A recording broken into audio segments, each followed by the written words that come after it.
Walking na naman ako. Walking.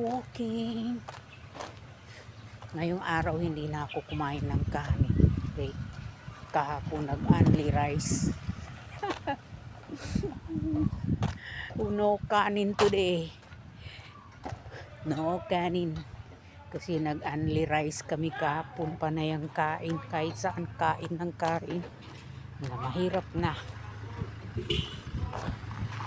Diabetes, high blood.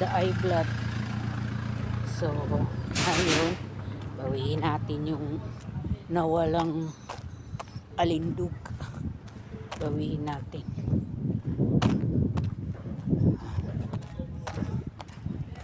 Dito na naman ako. Walking alone.